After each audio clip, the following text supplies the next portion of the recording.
My name's Mike, and I'm from Lynn. I've been here 38 years, and when we first had the house, it was vinyl siding, white vinyl siding, which my wife and I did not like, and we always said we wanted to have a cottage look and have shingles. I contacted NEWPRO. They showed up, and the salesman, I told him what we wanted, and he said, well, we have a new product.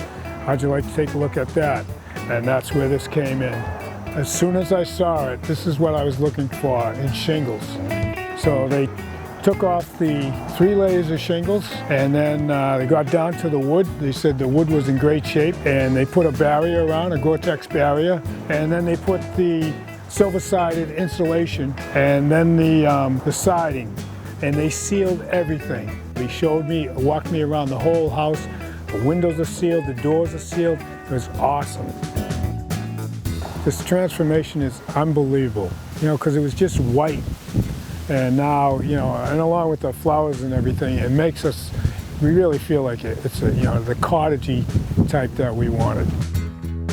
Now, I'm just waiting to see what my oil bill is going to be. And I suspect that it'll be about 25% lower, because there's no drafts in the house. I'd recommend anybody to sit down with NEWPRO people. If you have a project, let them show you their products, because for me, the product was great, but most of all, the people were great. Thank you, NEWPRO.